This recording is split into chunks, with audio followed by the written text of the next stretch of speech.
Today, we're going to be talking about the Social Security widow limit or widower's limit, also known as retirement insurance benefit limit or RIB-LIM for short. Yes, I don't make these things up. But this show is specifically about those that have lost a spouse, but it's also for those that haven't lost a spouse yet, but that are married. I want to pay particular attention to those that are thinking about claiming early. They need to understand that they're claiming early and they're impacting their own benefit, but also that of their survivor. So let me bring in my co-host, Tony Shore. Tony, welcome to the show. We're talking Social Security, surprise, surprise. And we're talking about the Social Security widow limit, the RIB-LIM. Hey, you had me at ribs, first of all, but then you ruined it. You ruined it by limiting it. There will be no limits on ribs for me. Let me tell you, rib limits. I can't believe you said we're talking about rib limits today, and I just don't like it. I don't like it. And it's a depressing topic because we're talking about a widow or widower, and you just made it more depressing by me thinking about you eating ribs and not being limited. So a lot of napkins or paper towels are needed. Let's just put it that way. But I do enjoy a good rib. I'm giving you a rib right now. So we're going to talk about the widow's limit. Have you heard of this before? I mean, we've done so many shows on Social Security, and I've talked about how if you take it early, you're not only locking in a lower limit for yourself, but for your spouse. So you know that. But there's a very nuanced piece to this that I want to go through. I've never heard. I don't believe you've ever mentioned RIB-LIM. Now you've talked about. No, I definitely haven't. You've talked about widow benefits, I believe, in the course of talking about Social Security, but never RIB-LIM. So, what are these widower benefit limits that you're talking about? Yes. So normally, if you delay your benefits, you get more. Right? It goes up until you hit your full retirement age. The same can be said about survivor benefits. If you claim your survivor benefit early, which the earliest you can claim is 60, unless you're disabled, but for most people, 60 is the earliest you can claim survivor benefits. Right. You get a haircut. Speaking of that, I need one, but you get a haircut. You get a decreased benefit if you claim your survivor benefit early, just like if you claimed your own benefit early. Right? So people get that. But there's a unique situation where, if you delay, you get more and more and more up to your full retirement age. But for some widows or widowers, there's a limit that delaying doesn't increase their benefit at all. Really? I want to talk about that. Because normally the longer you wait, the more you get up to full retirement age for survivor benefits. Not the case for certain people. And it's a lot of people. And it's widows and widowers. So let's talk about it. So there's 4 scenarios that I want to go through. The first 3 are going to be bing, bing, bing, because there's no RIB-LIM associated with them. Okay. But I want people to understand the different scenarios. This is for someone that lost a spouse. Let's go through the 4 different scenarios. So you're kind of clarifying things. We've talked about things in the past, but this is something that you needed to clarify, right? Right. So we've talked so much about Social Security and done videos on that. I'll put all of them up there for those that want to watch. This is specifically talking about survivor benefits. We're going a little deeper here, but I think it's important to do so. Yeah. We've covered this before in other videos, but we're breaking this specific piece out. Our most popular video, Tony, believe it or not, is on death. Social Security and death. So this is a little bit more of a clarification of how popular. Give us dirty laundry. Yeah. Fear. All right. So the first scenario is your spouse dies before they reach their full retirement age. We'll call it 67. So they died before that and before they even claim benefits. So what happens if your spouse dies at 55? What then? People they're concerned. Like, well, do they get a huge reduction in their benefit because they weren't full retirement age? The answer is no. You as a survivor could get their full PIA, which is their primary insurance amount, which is fancy speak for their full benefit that they would have gotten at their full retirement age, even if they died in their 50s, something like that. You could get 100% of that if you wait until your full retirement age. But we'll get to that in a moment. So the first thing you got to do when you're thinking about survivor benefits is, one, what is the PIA of the person that died? And two, when am I going to claim it? And that's usually how you could determine it. But there's a third factor, is when did they claim? So if someone dies before claiming, the Social Security office assumes they would have waited at least until their full retirement age. Okay. Scenario 2, your spouse died after their full retirement age, but before they claimed their benefits. So they said, oh, I'm going to wait till 70 because I get more and more and more up to that limit. And they call those delayed retirement credits if you wait past your full retirement age. But what if they died at, say, 68 and they hadn't claimed yet? What do you get then as a survivor? You get their full retirement benefit plus the delayed retirement credits up to the day they died. That's up good. to the month they died. Sure. So you do. So they were, the Social Security office again says, oh, they were delaying. So let's give the spouse the delayed, because that was the intent. So if I'm 65 and my spouse passes away, at let's say they passed away at 72 and they didn't file Social Security until 70. So that's the highest amount they could have possibly get. They let it roll up all the way to 70. And so they're getting that much more than even their primary insurance amount. And they pass away at 72. I get that full of what they were getting then. Yes, that's scenario 3.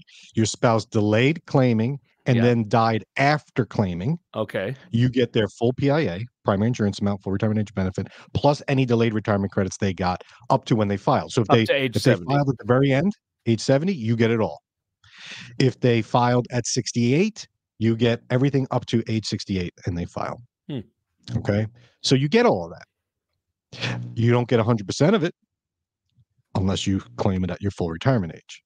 So survivor benefits max out at the survivor's full retirement age, unless the fourth scenario, and that's what we want to talk about today. So that makes sense. People get that. All right. Yeah. You get whatever your spouse was getting. They delayed, you get the delayed amount. That's how I thought it worked.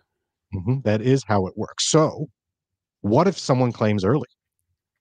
Scenario 4. This is what I want to talk about. Oh. Your spouse claimed early and then dies. Right. 62 is the earliest they could file for their own. And then they die. Now you're subjected to the widow limit or the widower's limit. Ooh, widow's peak. That's what. Remember that? My kids, I don't have a widow. Yeah, well, I kind of do. We both have receding hairlines, so that's a bad juxtaposition there. All right. So let's talk about the widow's limit now. What do they get? There's 2 things to remember. One, if you claim survivor benefits early, they're going to be reduced. Right. So you can claim survivor benefits at age 60. If you do that, you're not getting 100% of the survivor benefit. You're getting a haircut, right? In scenarios 1, 2, and 3, you wait all the way to, say, age 67, your full retirement age, you get 100% of your survivor benefit. But if you claim early on any scenario, you're going to get less. And number 2, your survivor benefit, the widower's benefit, is limited to the amount that your deceased spouse would have been receiving if they were still alive. So you're never going to get more than your spouse was getting when they were alive. Except in a very small case, you get a minimum of 82.5%. And I'm going to get to that later, but I'm just throwing that in there for now. So to really show what this scenario 4 looks like, because a lot of people say, I get it all the time. I'm taking 62 because, bird in hand. I'm just going to take it because, Social Security is going to go bankrupt, or I might be dead. And fine, it makes sense. I'll put a show up here why you should claim at 62. But I want to point out that there's a benefit that you're giving up to your spouse. And I want to go through it. And the easiest way to go through it is to use a chart. So what I'm going to do is I'm going to share my screen. And I'm going to go through this chart. For the viewers on YouTube, you can click on there and see it yourself. And this is going to make it a lot simpler to understand. I don't want to try and confuse people in this. I want people to understand it's not overly complex, right? Can you see this, Tony? Yeah. Full retirement age for survivors born in 1962 or later. You could change that, by the way. If we scroll over, I forget where it is. You could change it so that it's not 1962 or later. You can change it for older people, but I want to leave it for the most people now watching this video. They're born 1960 or later, right? So the earliest you can claim is 60, right? And if you claim at 60, you're going to get 71.5% of the benefit. And if you claim at 62, you're going to get 79.6. And if you claim at 65, you're going to get 91.9, because 65 is not full retirement age. Right. 67 is. So you see, you're going to get more as you wait. But here's the actual chart, how your Social Security benefit is reduced. So you see at age 60, Tony, And these are you're getting survivor 71 benefits. and a half. Right. And every month you delay, you get more and more. At 61, you get 75.6, all the way to 100% of the benefit at 67. You see that? Makes sense, right? Right. All right. Now, that makes sense for scenarios 1, 2, and 3.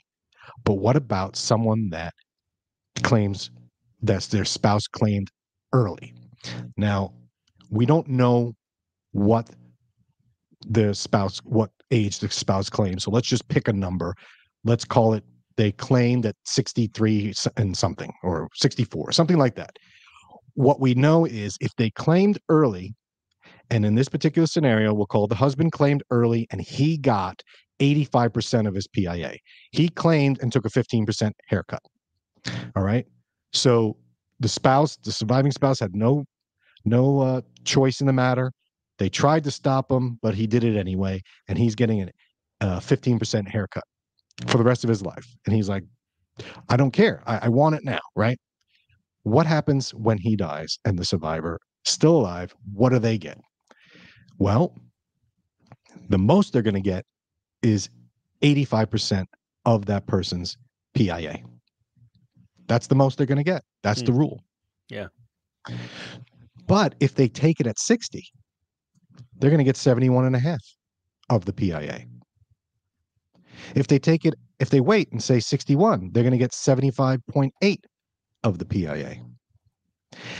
Right? And if they wait till 62, they're going to get 79.6 of their deceased spouse's PIA. Mm-hmm. But here's where it gets tricky, Tony.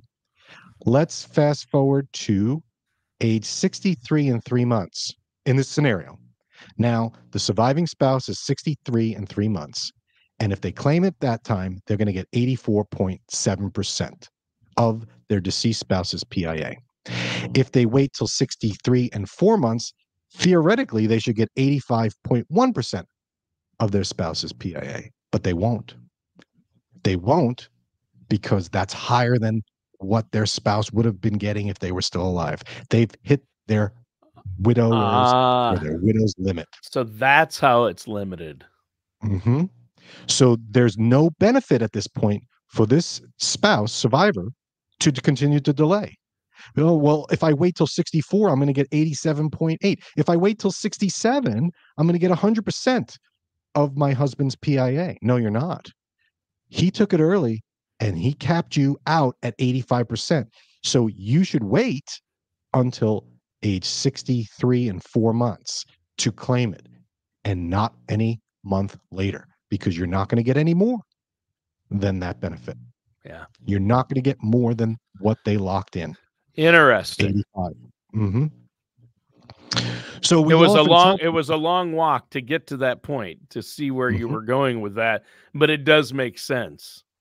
And that is something we hadn't covered, that limit. That's right. Because we always tell people, you can claim your own and switch to survivor benefits at your later in life. And for most people, it's you claim your own at 62 and switch to survivor benefits at 67, because you're getting 100% of the survivor benefit. Right. But if your spouse claimed early and you want to take that early, you're going to get a haircut. But it doesn't make sense to delay past whatever, and you don't know what the spouse is. And unfortunately, a lot of people claim early. So this is probably a scenario that actually does come up a lot, Dan. I don't think it's that remote of a possibility, because the figures I've read are like 80% of people who file or higher file at 62, or at least file early. I mean, They the file early, majority of people, the majority of Americans file early because they Right. think I'll get more checks that way. And what if I don't live And it as makes long? Or sense what for if they them. cut Social Security? Right. That's the thinking there. And ironically, my neighbor did that. Oh, I filed when I was 60. Don't try to tell me. And because I said, you should watch the show. Dan Wendell did. It's very popular because he goes through, filing strategies. And in your case, he was 70 and still working, and he filed at 62. Doesn't make sense. He was working full time. Right. He didn't know. And sometimes it makes sense to file early, like I said. Sure. There But are what about the scenarios. spouse? What about your spouse? Right. Now, going back to that 82.5%, that's the minimum too. So when they made this rule in the 70s, 82.5% was what people were getting when they filed early at 62 because the retirement age was 65. When they changed the retirement age to 67 in the 80s, they didn't adjust this. So there is a little bit of a loophole that if your spouse took it at 62, you would at least get 82.5%, which according to the chart means it rarely makes sense for anyone that their spouse took it as early as possible to wait past like age 63. Right. Because they're going to get capped. But if they took it at 62, they actually get more than their spouse would have gotten in this strange loophole. But the bottom line is that taking Social Security early limits your income for you and your survivor. You need to know that, right? And we've tried to beat that home, but now this shows you specifics of how it works. And so consider delaying to not only benefit yourself, but your spouse. Right. And eliminate this whole widow's limit by taking it at your full retirement age or later. And then understand this widow's limit. If you're already in the situation where your spouse took it early, understand that there's a limit, but also understand that it doesn't make sense to delay past certain age. It all depends on your situation. We'll run the report. Our software includes the widow's limit by default. It's just a formula. It's nothing to get all confused about. It's nothing to get angry about. It is what it is. So you just deal with it. But no, the last thing I want to see someone doing is saying, I'm a widow. I'm 62. I'm 63. I'm going to wait 4 more years to claim my survivor benefit because I want to get the most when they've already met the limit and they're not going to get any more. And they're just wasting money by not claiming. They're throwing money away. By not claiming. Yikes. Well, and the solution is, you said it, the solution for our listeners and viewers is to have that Social Security maximization report run. And I know you're more than willing to run that for people. If they set up a no-charge consultation, you're happy to meet with them and run that report for them. So I encourage our listeners to give you a call, Dan. I mean, this is a great tool that you're offering for people. And unfortunately, there's a lot of misinformation out there. And even if you call the Social Security office, you might get someone that's just not familiar with this concept. Yeah. And I'm not saying they're being malicious. It's ignorance because it's a unique spot. And you did say it, Tony, most people claim early. And so I think the study that I was reading was from 2007-ish. And they said about a third of widows and widowers were subjected to the widow's limit. So it's not a small amount of people. There's a lot of people watching this that are like, yeah, my spouse took it early. So explain this widow's limit to me. Tell me how it works for my situation. What is my max age? And the software will show that. So yeah, I encourage people, give me a call, 888-508-5935, and I will gladly give you that Social Security maximization report at no charge. I'll put it up on the screen in a moment.